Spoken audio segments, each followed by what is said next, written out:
Game na tayo. So ito, pinagtabihan natin yung dalawa. So tingnan natin kung totoo nga sinasabi nila na halos magkaparehong dalawa ng shell.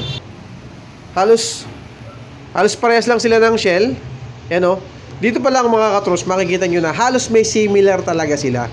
Base pa lang dun sa makikita ninyo. Ayan na, diba? So, kino-compare lang natin. Hindi, wala tayong sinisiraan dito.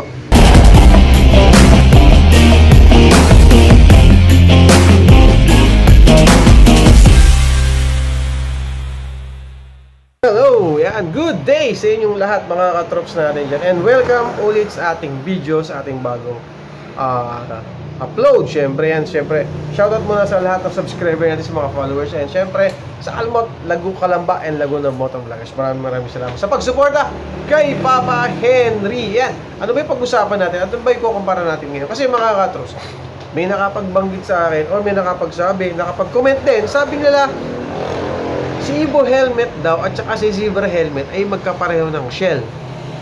Totoo kaya yun? So, ito yung pag-usapan natin. Kumpara natin si Evo helmet at saka si Zebra helmet. Tama-tama, dito ngayon tayo sa Helmet House, Santa Rosa branch. So, pero dalawa yung branch nila. Meron din sila sa Cabuyao branch. Pero ngayon, nandito tayo sa Santa Rosa branch. And then, puntahan nyo yung shop nila, makikita nyo yung mga iba't ibang klaseng helmet. So, huwag nyo kakalimutan i-like yung page nila, Helmet House, Cabuyao branch, syempre Santa Rosa branch. Syempre shoutout kay Sir JP Tuason. Yan, okay. So simulan natin pagkukumpara ng Evo helmet at Zebra helmet. Okay, unahin natin muna si Zebra helmet. Si Zebra helmet, mga katrops, ay nagkakahalaga lang ng 3,100 pesos. So ito yung latest nila, nasa sako. So spoiler niya malaki, mahaba. Tapos dual visor. Yan. Siyempre may libre din itong clear lens. Yan mga katrops. Mamaya pagkatabihin natin yung dalawa ha. Kasi doon pa lang makikita natin kung talagang magkapareho sila. So simple lang ha. Ito ay naka dual visor sa presyo 3,100 pesos. Dual visor, maganda yung spoiler, may libre clear lens din. Okay, subukan naman natin si Evo helmet. Si Evo helmet na GSX 3000. Ito pat natin si GSX 3000 Renegade. So ito yung mga kilalang design ni Evo helmet na yan. Same lang ng Zebra na naka-smoke lens, then dual visor din. Yan. SRP nito ha, kung hindi ako nagkakamali, ang SRP ng GSX 3000 is 3,600 pesos. Hindi ako nagkakamali sabihin nyo lang sa akin kung nagkamali ako. Pero alam ko talaga 3,600 SRP price nito. Okay. Dual visor, may libre clear lens. Okay, pagtabihin natin yung dalawa para makita natin kung talagang magkapareho sila. Okay, let's go. Game na tayo. So ito, pinagtabihin natin yung dalawa. So tingnan natin kung totoo nga sinasabi nila na halos magkaparehong dalawa ng shell. So check yung urban nito. Ito si GSX 3000. Ito naman si Zebra. Ayan, pagtabihin natin yung dalawang yan. You know, kita nyo ba mga katrops? Then yung shell, halos parehas lang sila ng shell. Yan o. Dito pa lang mga katrops, makikita nyo na halos may similar talaga sila. Base pa lang dun sa makikita ninyo. Ayan na, diba? So, kino-compare lang natin. Hindi, wala tayong sinisiraan dito. Gusto ko lang iparating sa inyo o gusto ko lang din makita ng mga kapwa nating riders. Tapos yung urban dito sa taas. Ayan o, makita mo urban niya dito. And then yung urban din ni Zebra. Halos parehas lang ha. May urban dito. Yan o. Then meron din siya dito, si Zebra naman. Diba? Halos tingnan natin ay pareho sila.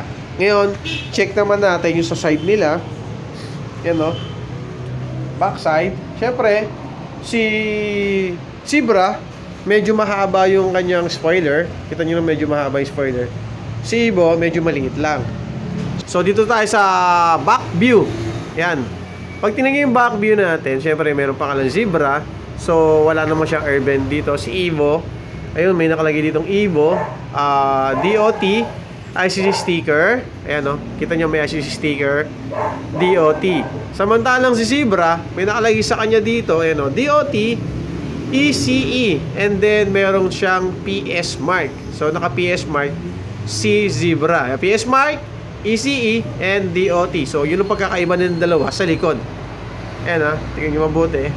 Okay. Side doon. O, tingnan nyo mabuti yung side nila. Yung side to side nila. Ayan. So, kayo na rin humusga mga katroops. Hindi ko naman sinasabing sinisiraan ng bawat isa dito.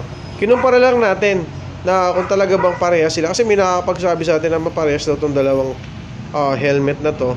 Pero base dito sa nakikita natin, halos magkapareho naman talaga sila. Medyo may pagka-similar sila ng shell.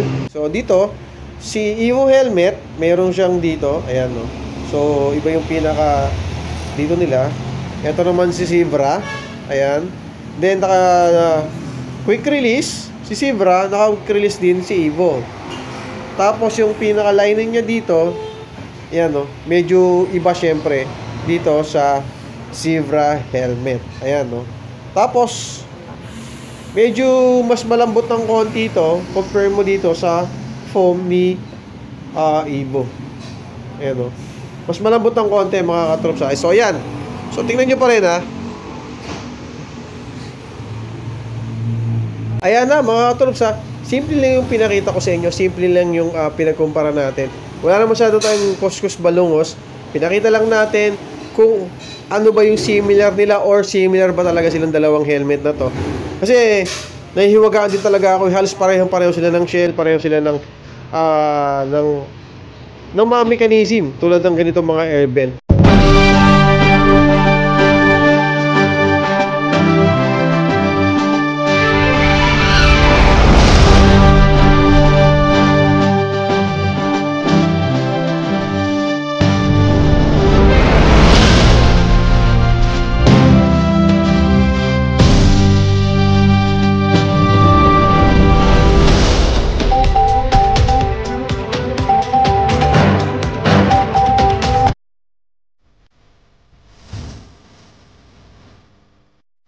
Kita nyo na yung dalawang helmet na yun. Si Zebra na Zaku at saka syempre si GSX 3000 ni Evo helmet. Ngayon, nakita nyo na, and then kayo na rin na mag-judge kung ano yung tingin nyo na babagay sa inyo.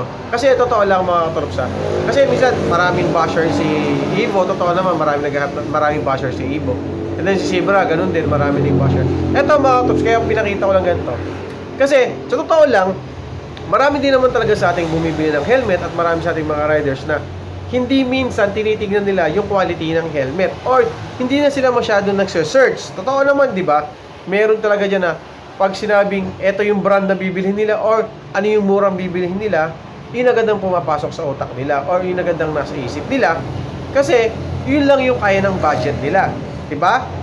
So, itong mga ginagawa natin pag-review para makatulong sa mga riders, sa mga gusto magkaroon ng helmet, depende sa budget ang gusto nila. Okay? So, niulit ko, si Evo helmet, minsan mataas talaga yung price ito, above SRP, kasi nga, sarado na or close na yung dealership ni Evo helmet. So, kung gusto niyo naman makakuha ng SRP, punta kayo sa mga authorized dealer ni Evo helmet. Ngayon, si Zebra helmet naman, mga katrops, ay halos lahat dyan ay naka-SRP. Kahit saan ka magpuntang store, naka-SRP yan. Pero, mag-ingat din po tayo mga katrops sa mga fake. Kasi alam ko, kung di ako nagkakamali, nagkakaroon na rin ng fake na Zebra.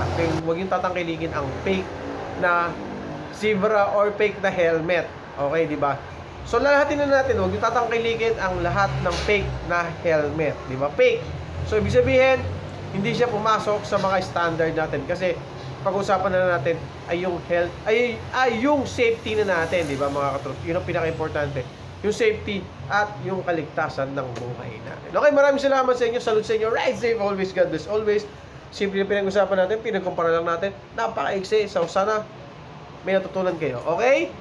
Salute sa inyo, ride safe always, God bless always, because your family is waiting for you. Bye-bye!